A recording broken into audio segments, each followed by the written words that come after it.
Blog Talk Radio. Hi, and welcome everyone to Hidden Mysteries. This is October 8th, and I'm Mimi, and we're coming to you from New York. And my co-host is with me, Reverend Maria DeAndrea. Hi, Maria. Hi, how are you doing? How you doing? And you're joining us with a wonderful topic we're doing, and for this October month that we're in, because we're going through the harvest season. We just had an eclipse of the moon last night, and we're getting ready for Halloween. So this is the perfect timing for this type of topic. And if anybody is joining us for the very first time, Reverend Maria is an internationally known psychic from Budapest, Hungary, and a European shaman. She's also a published author, a spiritual life coach, a metaphysical practitioner, and a public speaker. And you can check out Maria's work at mariadeandrea.com, or you can use the links below our show's description, and you can just, go straight to her websites. Or there's a phone number. You could also give her a call at 631-559-1248. And for anybody who'd like to call us and to ask any questions, and for some reason the chat room is doing some strange thing. It keeps going around and around and nothing's happening. So if anybody would like to call in and ask questions, I don't know, they must be having computer problems on the site. The number to call in is 929-477-1080, and just press for the option to speak to the co-host of the show. And I'm Mimi, the other co-host. And on today's show, we're going to take a look at spellcrafting and the facts and the fallacies. And Maria, I know you have a book called Heaven Sent Money Spells that for those who are interested in taking a look at it, you can click on the link below, because it'll take everyone to the Amazon.com site where you can take a look at the description of the book and perhaps purchase it if anybody's interested. So tell us briefly what that book is about, because it's very apropos to what we're speaking of today. Well, first of all, I feel that the intent on this planet is that we should all be doing much, much better. So it's a time to grow. So I cover numerous subjects that people can actually use for themselves to attract positive things into their lives, like especially finance or opportunities to make more money and to do better. And we do it in only a positive way. So the various modalities that I have in there would include, as an example, let's like how to create what you need with natural forces, like talisman, gemstones, wizardry, business opportunities, but more through nature and more direct. And it's something everybody can do. I feel everybody has the ability. Sometimes you just need the right technique. Well, when you say do it in a positive way, you want to explain what that means? Sure. What that means is that our theory, our outlook, rather, or belief system, is that we never do anything that can hurt somebody else. So as an example, if you wanted to, say you were working for a company, and you wanted the job that your manager has, okay, if we're working on it in a positive way, the only way that we would get the job is because the manager was really happy and they moved up, so we have their position. They moved to a different place where they're doing better financially, emotionally, so we're moving them up. We're not getting their job because they went bankrupt, they got fired. That's an extreme example, so we don't really do that. But it basically tells you that we never do anything that can hurt somebody else, ever. And by a positive basically, way. Yeah, and basically what you're saying is we're adding in uplifting thoughts or positive thoughts that doesn't negate somebody else's experience. Oh, exactly, because we want everybody to do well. And we also put it in a way so that, say you wanted to do something that moves you up financially, and that's not where you're supposed to be, then the universe simply won't do it if you're doing it in a positive way. It'll put you in a better place, though. So sometimes it's a surprise where you end up, but the outcome is still positive, for you. Right. So since we're on this topic, let's start off by explaining something that's always confused me, because I've always seen this word, and I know it's has something to do with our subject for this evening. The difference between the spelling of magic when it comes to a C versus when it comes to a K, a magic like Gick. I've seen it written two different ways, and I'm sure other people are probably confused by it, just as I am. So you want to explain the differences between the two spellings? Oh, sure. Well, first of all, magic has been with us since ancient times. Every culture has it. The difference is this. If you're making it as a spelling without the K, then that's what everybody uses, then it implies to us that it's more like stage magic. If you add the K at the end, if you're reading a book as an example, it says magic with the K at the end, what it's telling you is that it's occult magic. It isn't stage magic. It differentiates between the two. Now, as an example, a lot of my book titles have it with a C because it's a book title, and otherwise they'll never find it in Amazon. They don't know about the K. But if you look inside the book, it has the K added on because I want people to be aware this is not stage magic, it's real magic. And when we're working with spells, and every culture has that, we are really the oldest science because, as an example, chemistry came out of alchemy. So it's a proven, for lack of a better word, a proven formula, such as cause and effect. So if we're doing something and we repeat it down through the centuries and it works every single time because you didn't change the formula, then we keep it. If we try something and it didn't work, we don't need to tell anybody. So no one gets test down when it works. And basically a cult, which is ancient magic, a cult just means ancient wisdom, hidden knowledge. It isn't positive or negative. It's not religion. We as practitioners are positive or negative, so we decide how we're using it. But nature's neutral. Right. Mm-hmm. Right, because it's the intent of the person who's putting out that, the spell, the intent, the expectation of the goal of it. So Exactly. if they have a negative expectation, it's so it has a lot to do with the mindset of the person itself. So what was magic originally used for? Let's say many years ago. Well, the way it originally started in ancient cultures was it was meant for self-awareness and self-development. And it was to help you make it better for yourself in your life by making changes, understanding the laws of nature to create positive things. Okay, or to get rid of negative things in your life, but in a good way. So it made you aware of your environment and how everything's connected one way or the other. So when you're using magic, it originally was meant so that you can do better in your life through self-awareness, building yourself spiritually, helping other people. And then part of that is that you understand the laws of nature to improve finance, because people don't think about it that much. But if you're starving on the street, who are you going to help? So if you're doing better financially, then you have the freedom of time to be able to help more people. Right, so it elevates you on a lot of different levels. Yeah, you need to help yourself in order to help other people. Well, it's, thousands of years ago, we had a deeper understanding and connection with the spiritual forces more than we do now, because we are so disconnected because of all the technology we have and the distance of time from, how our original society was structured. So, in those days, people had an inner understanding of that type of connection, whereas now it's, people have to sort of like, I don't know. I tend to feel that most people tend to go through the moves, and they don't really feel the connection, But in those days, it was just a regular part of who they were.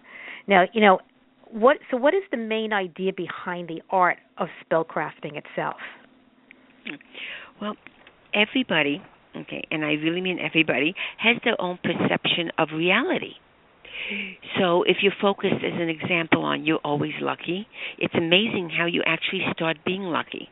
Or if you ever notice somebody's always going, oh, I always have a headache, and then they're actually surprised when they don't have one. So you're really working with your reality and with your own perception. And what people forget is that we are always under our own control. So we're always controlling what we want to do, what we don't want to do, whether it's conscious or not. So when you're dealing with spellcrafting, as an example with hypnotherapists, as a hypnotherapist, I find that I couldn't hypnotize anybody against their will because free will overrides everything in every aspect of your life. You're the one making choices. That's why I was saying you're under your own control. You can only hypnotize somebody if they allow it. For example, if they want to quit smoking, they're allowing you to help them. Okay, but it's never going to be where you can hypnotize somebody that's really against their will. Okay. So when you're dealing with spells, go ahead. No, I was about to say, if they were hypnotizing you, tell you to cluck like a chicken. Unless you really want to do it, you're not going to do it. Exactly. That's why you'll notice when you look at stage magicians, okay, or hypnotherapists, you'll notice that they never pick people in the audience. They will always ask for volunteers because if you volunteer to go on stage, it's already telling you that they're open to, fooling around in front of people and not getting embarrassed. And usually the people that are the life of a party. They're not going to go, I can't do that because it embarrasses me. So it's a little bit different. And actually, when you're dealing with spells, the point of that is to understand the laws of nature. We're the oldest science again. We understand the laws of nature to work with them to create positive things. So we're putting our knowledge together in different formulas to come up with the strongest intent and the strongest connection to nature to attract whatever we're working on. There's an occult law. There's a very old law that says like attracts like. Well, so, really what it comes down to is basically it's energy of thought and purpose, intent that comes out of doing a spell. It's basically almost like, maybe doing like a prayer or meditating or visualizing on something. A spell is basically along the same lines as that. Well, it is, and there's a little bit more to it, like you said. So what happens is with a spell, it's considered, as an example, an invocation, which is calling in the energies of the planet or a spirit. So you really have to know what you're doing. So you're calling in. It's an invocation, by a person of power, such as a magi, a shaman, somebody that's a priest or a priestess. Okay? And the reason is because we understand the laws of nature to work with them. Okay, and with the occult. So as an example, I absolutely love one of the Native American outlooks because they will do, as an example, when you think of the rain dance, with the rain dance, they're looking at a combination of things. They're looking at the energy of the planet. They're looking at the cloud formations. It's a combination of things. So as an example, when I'm doing dowsing, and people really don't realize this, and I teach this, when I'm doing dowsing as an example, it's not just a matter of walking around with a dowsing rod. So say I was looking for water as an example. Okay, we're using the dowsing rod to find out depth, the location, but we're also looking at, is there vegetation in the area? Because if you don't have anything growing that's vegetation, there's no water underneath. Yeah, so it's a combination. Right. So it's kind of like a combination of both sciences. And then with spellcrafting, you're combining all that, like I said, to create situations that are positive for you but doesn't hurt anybody else. So even if we're doing something like rituals, as an example, sometimes we use rituals, sometimes we don't. All that means is we have a formula that's been put together since ancient times, or some, because I've been doing this all my life, I came up with. And it just means you're combining all the correct things to come out with the outcome you want. That's like, if you have a recipe that's been passed down through generations, if you don't change the formula, it's going to be phenomenal because your great-great-great-great-grandmother made it and everybody loved it. If you start putting in different herbs, different things to improve it, it's not going to taste the same, and then people don't understand why. So it's the same type of outlook. Well, also, it also comes to intent also, because the stronger your desire for it to happen, is going to play a role in it, as opposed to something, maybe you don't think it's gonna work, and it probably won't.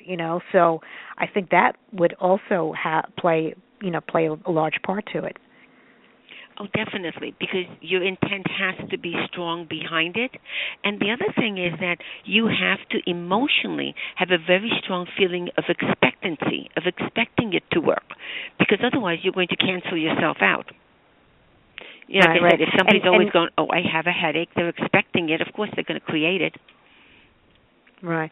Now, also, how important is to use the verbal commands in a spell, as opposed to I always think about these things, but is it using your voice stronger than perhaps thinking it, using it in your mind? Yes. So if you're using it mentally, it still works, but you're losing a lot of the power behind it. Okay, the reason is when you talk, you produce a vibrational sound. So the vibrational sound is going to amplify whatever you're working on. Sometimes the power is has different effects outwardly. Okay, so as an example, if you think of a singer, when they're verbal, when they're singing, they can actually shatter glass. So think about that on the spell level. Okay. The other thing, too, that people don't think about is when you look at, and it's not a religious outlook, I just can't think of another example, when you read in the Bible about the walls of Jericho, the sound of the trumpet and the people walking around the walls, and think of all these people, they're stamping their feet, they have the sound of the trumpet. Eventually, vibrationally, it's going to come down, and that's a scientific outlook, as well as metaphysical. So on the vibration level, it really makes a difference. Okay. And then we can influence other people. Go ahead. It also shows you that the wall was really not made very well. If it just takes a few people walking by, I tell you. See that? Makes you a little bit nervous about living in there, right? In that area. I'm telling you, it wasn't a good time for construction. I have a question. We have all these shows about supernatural on TV, about witchcraft and such. When people, I'm curious. A lot of them do read out spells.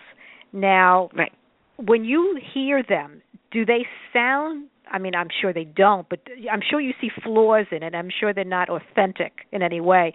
Do you see any great power from what they're speaking out that might, on some level, trigger something while they're in an episode, or filming something? I've often wondered about that.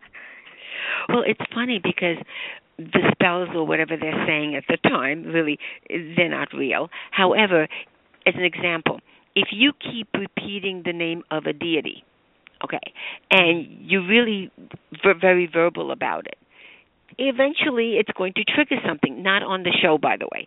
And the reason it won't trigger it on the show is because there's no intent really behind it. And there's no real feeling of expectancy. So they can repeat it 80 times. Mentally, they're canceling it out because they're going, let me see if I can do this part better. But if they actually had the emotion and the intent behind it, that would be a different thing. And, with some of those shows, like we're talking about Supernatural, it's a good thing they don't. Yeah, they don't dark put enough. something that's negative. Yeah, because they're dealing with demonic entities and the angels, and of course, angels in our how we know them, they're not dark like that. Well, from what I've there's so it's like funny. It's every time I say something, there's always something I remember reading that always interjects in my brain.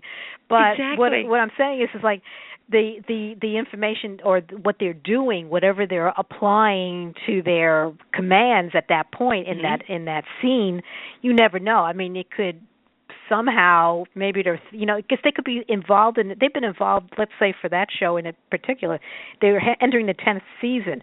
So they might have built up a lot of confirmation on some level, like, like this can probably work, Well, is if they actually get into the show, like emotionally, if they get really into the show and they're really focused on, I'm going to take my part really seriously as an actor and really think about Yeah. this is what I'm doing, and they build up a feeling of expectancy or, really looking for it because they're into the part, they actually could trigger something, good, bad, or indifferent. That's not a good Yeah, well, thing. But they I can. get that feeling from Misha Collins, who does Castiel. At any moment, I Yeah. expect to see him flying away because he's so good at that role that you think I like, know. he could probably do this. Yeah. Well, um, it's funny too. You have all these people calling in angels, and if you don't know the name of the angel and the purpose and what you want to do, mhm. on a metaphysical level, okay, what happens is if you just call in an angel, you can call in a fallen angel, and then your life has little downward spirals in different areas, and you're not going to connect it. You won't know why. So That's what I was you really thinking have to know what earlier you're when I was. doing. Yeah, that's why I was thinking earlier when I was like saying, well, the angels we know they're good, but I was remembering Yeah, that part of exactly. it. So then I was like saying, no, not really. So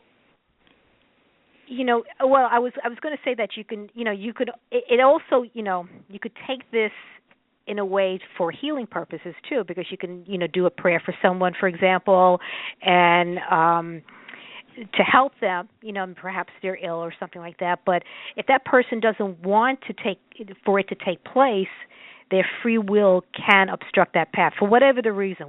Who knows why sometimes people may not get well, and sometimes that could be an obstruction in their path for the healing. So it really comes down to the final will of the person. But can you give us like an example of perhaps like an everyday spell that a person, like a lay person, anybody can use perhaps, in their day to day, Oh, sure. Actually, one of them that's really easy, and it's in my book. It works for finance. Everybody can do this, and it works. So, Mhm. what you do, and I know you and I've talked about this before about the spell with the lemon, but it really works. I'm telling you, it's phenomenal. So what you do is you go to the supermarket, you get a whole lemon, you make sure that it doesn't have any cuts and bruises, which is a little bit harder than it sounds. Okay, you take it I know home, it is. right? Isn't it? So you take it Yeah. home and you don't put it down on a counter. Okay, you can leave it in the shopping bag, but you don't put it on a counter. And what you do is you get string and you tie it around the lemon and make a loop at the top so that you can hang it up. Okay, so you hang up the lemon, and it doesn't matter where you hang it up. It doesn't have to be visual. You can put it in the closet. You can hang it up in the kitchen. If somebody doesn't know what you're doing, you don't want to explain it, because I normally don't. I just tell people it's an air freshener. Okay, so what you do is you hang it up, and within 7 to 10 days, you will either have money coming in or the opportunity to make money. Once the lemon gets all dried out, not after the 7 and 10 days, you have to wait till it gets all dried out, then you have to throw it away outside your home. If you throw it away inside your home, you're going to cancel everything. Okay? So you throw it away outside your home, and actually after you do that, you can just replace the lemon and just keep it going, because we work for ourselves, and really. Well, let me ask you, Now, when you throw it outside, how do Mhm. you throw it out? Because I know, like everything that you say has to be a particular, it has to be detailed. So, well, how do you, when you're outside, to throw it out? right. Well, you have to remember, a lot of this really is ancient times. In ancient times, they used it for whatever money was represented. So they used the barter system. They used animals. I don't want a chicken. I'd like cash. Or the opportunity. Right? I don't need to barter for a chicken. But originally, anything that represented finance, which could be mobile finance at the time. So what they did with the lemon was they just threw it away outside, away from where they were. So if they were I'm Hungarian, so my people were originally nomadic, and I think basically everybody started out nomadic. So you wouldn't do it wherever you live, like within the tribe. You'd have to go outside the tribe, and that could be 2 steps, or just away from where you're living. Say if you have a tent, as an example, just don't throw it away inside there. But anything outside of where you live is fine. Nowadays, you can throw it in the garbage can as long as it is not within your home. So if you're in an apartment and there's a hallway, you can throw it in the chute in the hallway. But if you're in a house, you have to throw it outside the house. So it's outside of wherever you live. Oh, okay. So, I was wondering about that detail. It. You can. Okay, as long as it's outside of your. Let's say if you're in an apartment, it's outside of your apartment. Exactly where you live. Outside of your home. Yeah. Okay. Yeah, and I'm glad you bring things up once in a while, because what happens is I'm so used to doing things. That's like when you're driving, when you first learn how to drive, you're looking at the white line, you're trying to see where you are. Now it's like, what white line? So sometimes I go, I should have put that in. So I think that's good. Yeah. Yeah, no, I'm very anal about these things. Well, and actually with the lemon, you can hang it up in any form as long as you don't put a hole in the lemon. You can hang it up in any other form. Like some people, I found some of my students, what they did was they went to the store, they bought a little tiny basket that you can hang up like on a hanger or just on a nail. And they just put the lemon in it. When it's done, they throw it away outside, and then they just put a new lemon in it. But you have to wait till it's all dried out. The other thing quickly is that if you have an opportunity that comes in because you're doing this spell, it doesn't mean you have to take the opportunity. If it's not as good as you would like, you don't have to feel like, well, if I called it and now I have to take it. No, you don't. Free will. And it's funny, I had a very nice gentleman. The first time he did this, he found a quarter on the street, and he called me up. He went, "Oh, come on."